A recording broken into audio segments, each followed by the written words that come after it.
Shalom, Havarim. Hello, friends. Hello. Okay, good. You've probably heard of different kinds of, actually I should give a little disclaimer. If I cough multiple times through this sermon, I'm dealing with a little something right here. It's a little weak cough. Anybody else have that weak, persistent cough? Yeah, I know you have because I've been sitting around you here for the last hour. I have this weak, persistent cough, and it might get a little, my voice just kind of disappears for a little bit.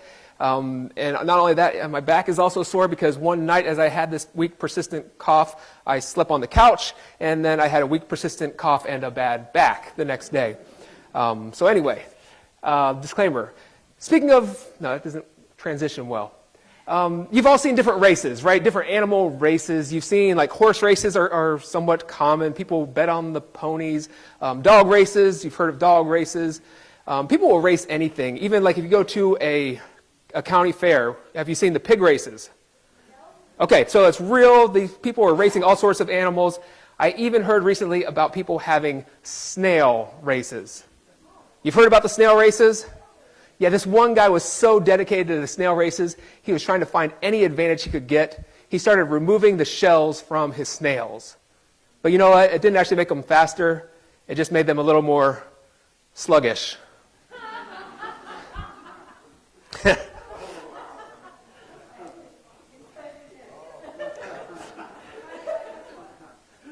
Sluggish, you got it? Okay. All right, speaking of sluggish, I'm realizing that next week we may all be a little sluggish. And next week, this is the third Sunday of Lent. Next week will be Lent 4, and it's going to be one of the more difficult Sundays in Lent. Not only for me, I think for a lot of people. Keep this in mind next week. And you may be asking, well, why is next week so difficult for many of us? Is it the passage from the Scriptures that we're going to be preaching on? No, it's not the Scripture. Is it the topic that we're going to be discussing? You know, last week we talked about suffering. That was a pretty difficult topic. So this is going to be even more trying for us. Do anybody know why next week is going to be such a challenge and why we feel sluggish? Ellie? She nailed it. Because next week we start daylight savings time. Daylight saving time. You will spring forward. So speaking of sluggish, I expect the next week to be a little sluggish. You can start that if you want. I'm going to wait until Sunday next week. Feel free to bring all the coffee you want. Bring your lattes. Just don't be late.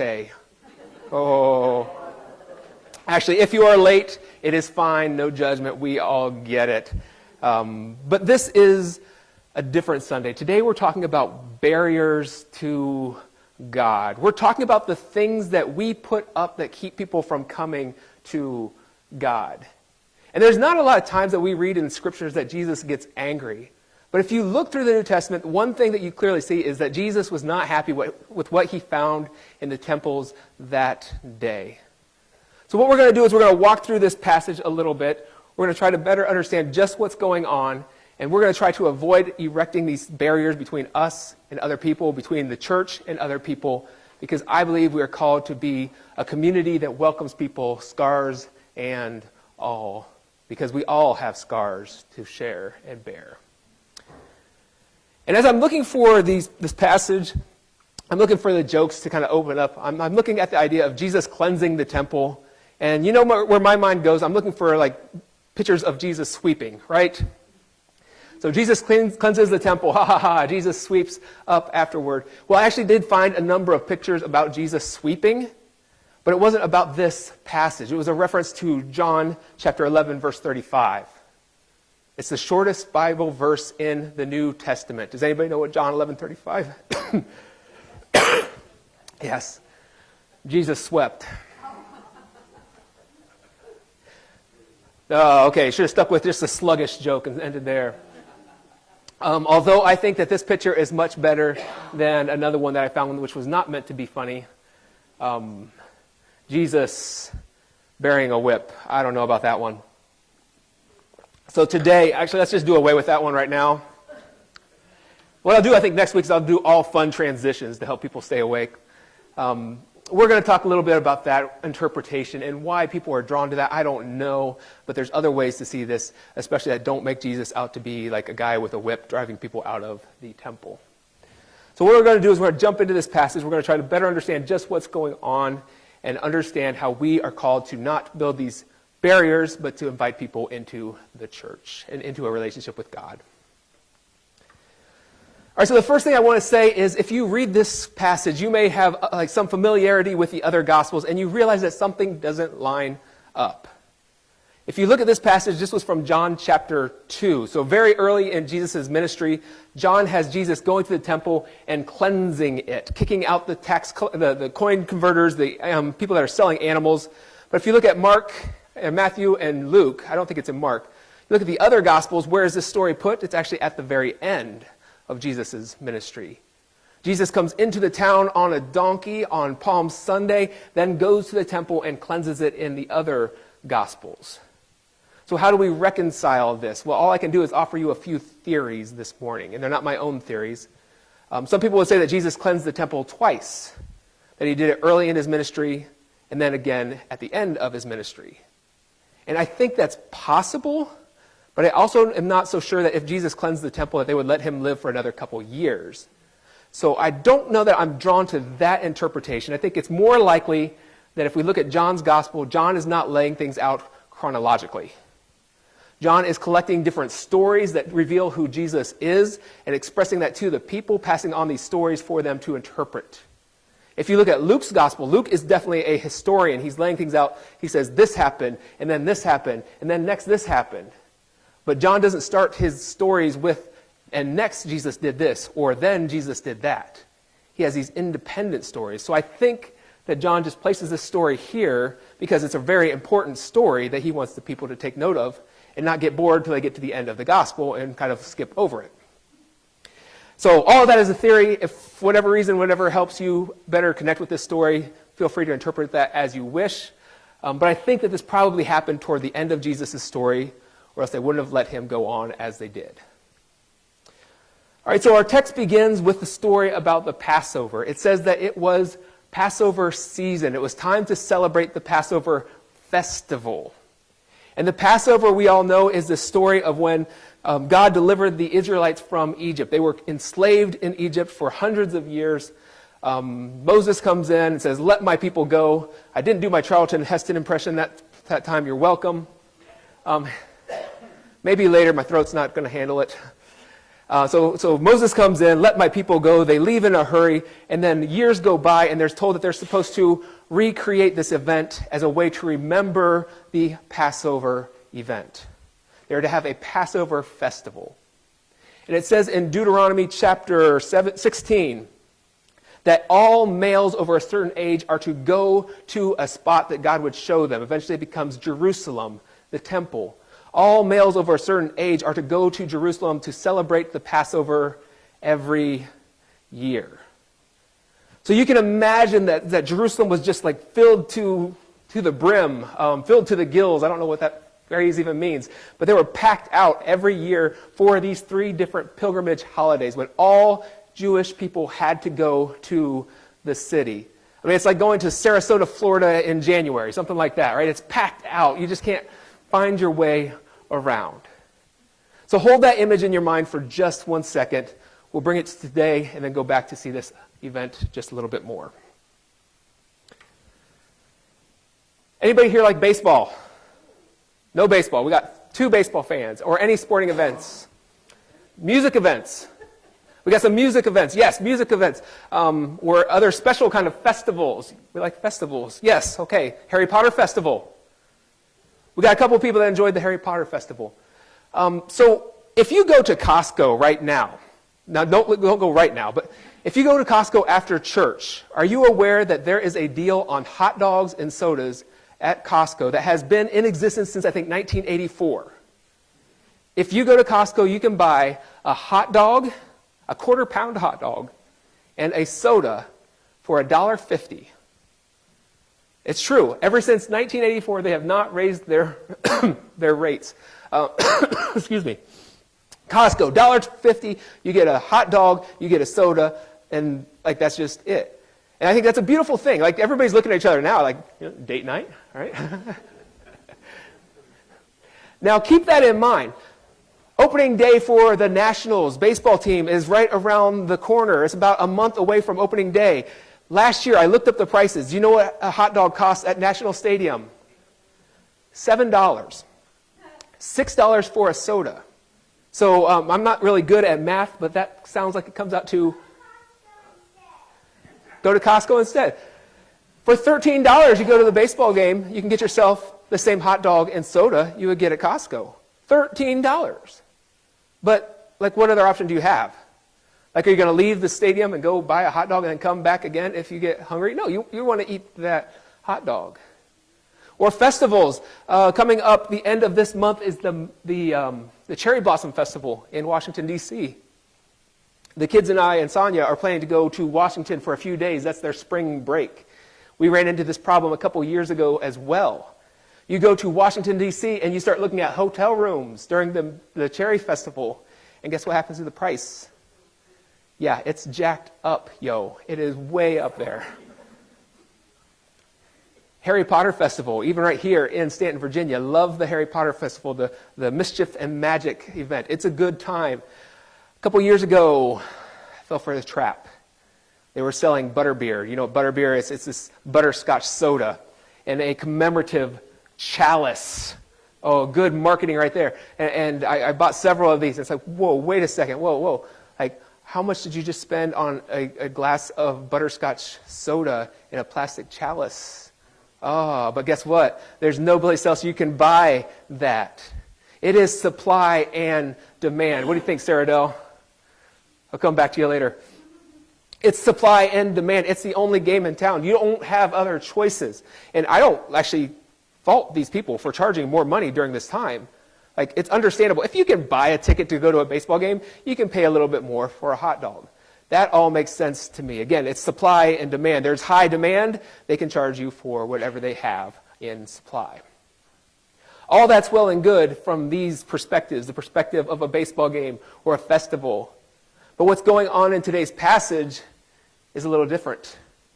Because while it's a luxury to be able to go to a baseball game, this was their religious identity that said they had to go to the temple. And a part of the Passover festival said that they had to take animals and offer them as sacrifices during that time. And they had to pay their temple tax. So we come to this passage and we look at verse 14. Excuse me, I'm trying to not cough into my mic. So this he is Jesus. Verse 14 says, he found people selling cattle, sheep, doves, and others sitting at tables exchanging money. This would have been normal, no problem with this at all, because if you're coming in from far away, you don't want to bring a whole herd of goats, do you? You understand how it is to move goats. The true family, I just realized. Do you want to you don't have a trailer or a wagon. You don't hitch it to the back of the Chevy. No, like if you're moving all these goats, you have to herd them. And we know what it's like trying to herd children, right? This is not easy.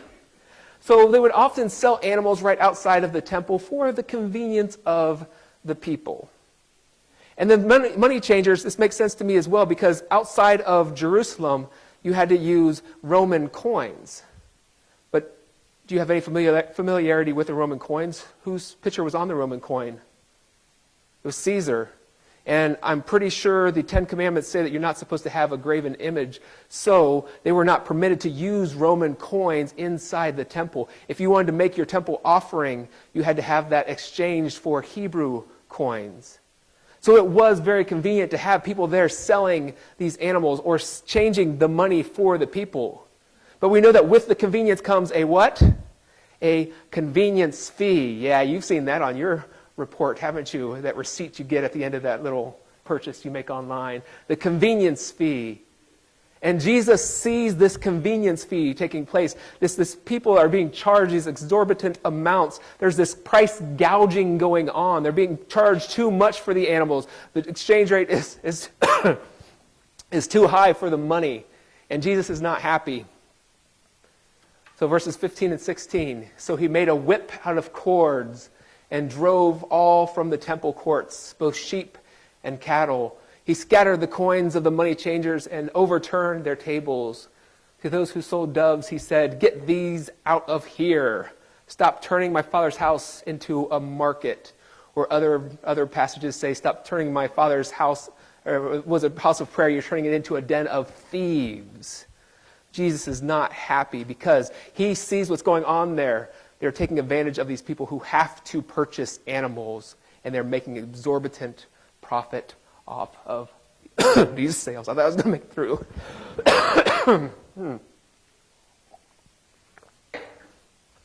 So one thing I would note, that picture that I showed you earlier showed Jesus driving the people out with a whip. If you look at these passages, just to be clear, Jesus doesn't whip the people. I had an app downloaded on my phone. I was going to make a whipping sound for you. Yeah, I know. Anybody want to yell it out? Go, whoosh. Thank you, Asher.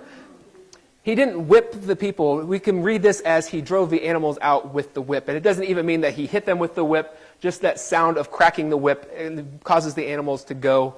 And if he had driven the animals out, or the people out with the whip, it's kind of strange because here he's talking to them at the end. Like, so the people are still there. He drove the the animals out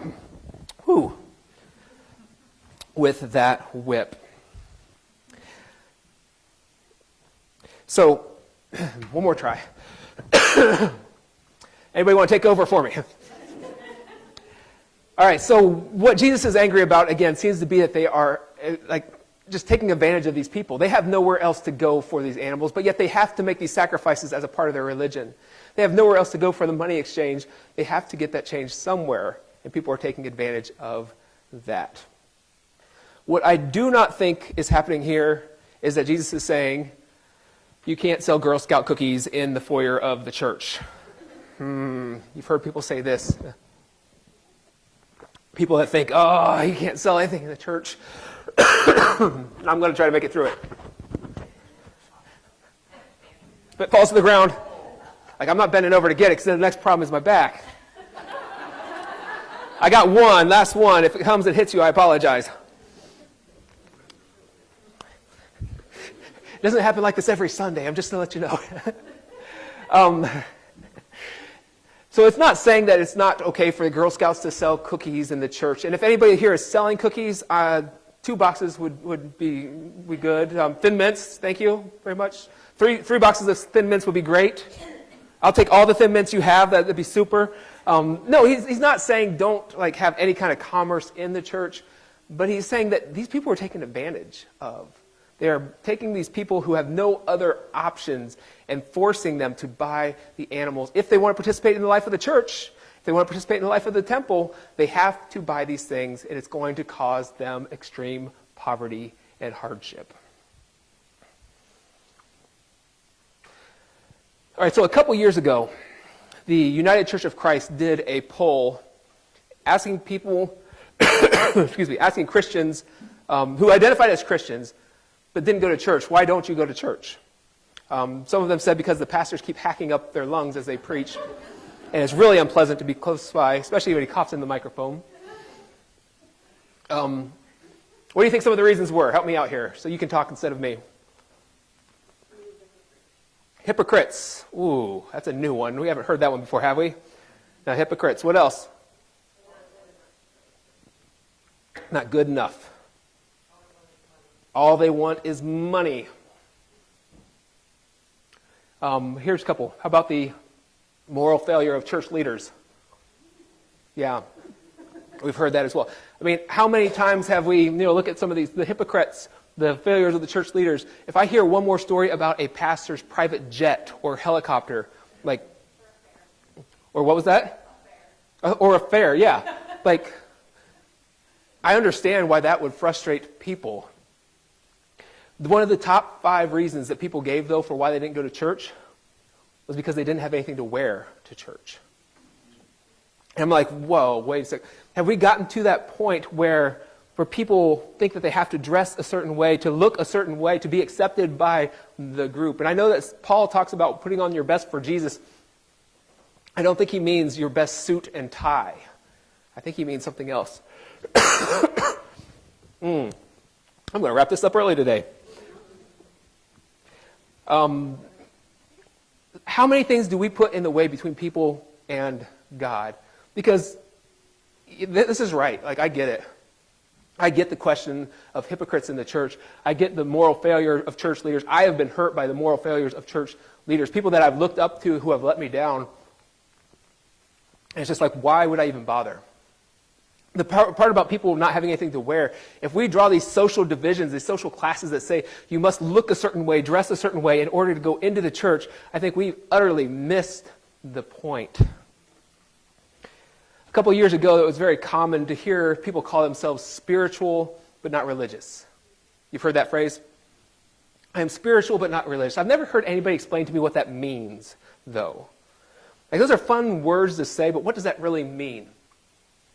My understanding of that is that people don't have a problem with God. People understand God. People get God.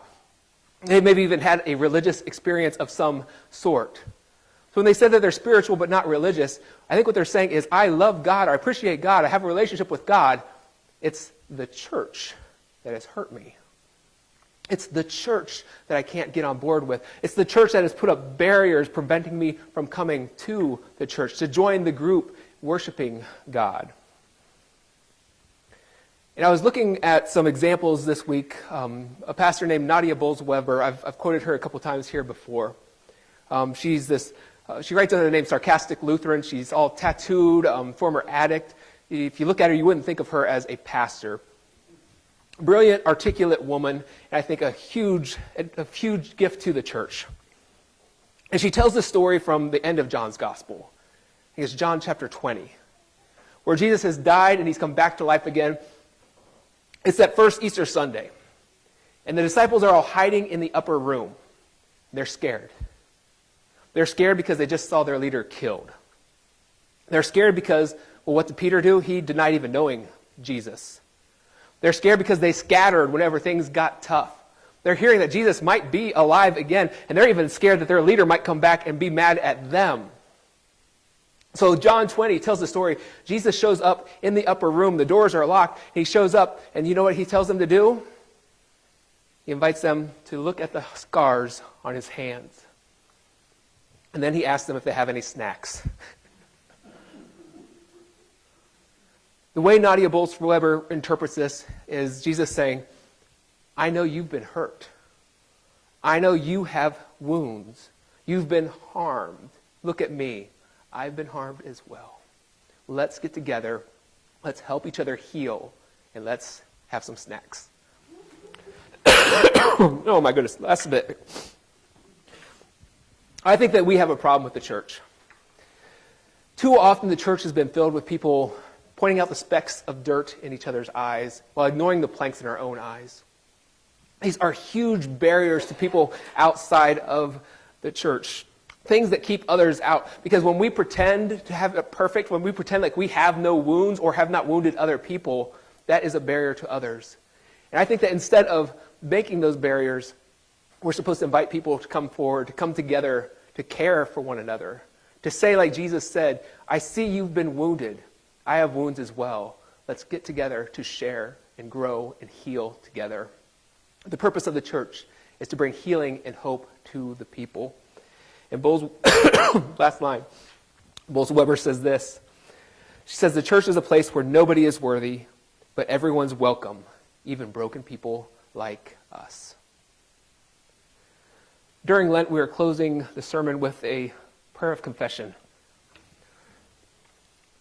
I'm going to try to do it. Actually, Sonia, why don't you come up and lead them through the prayer of confession? She will read the one part. You can read the many and the all. And then Elizabeth will come up and lead us in the last 4 verses, or the first 4 verses, 5 verses today of our closing song. Thank you for your patience.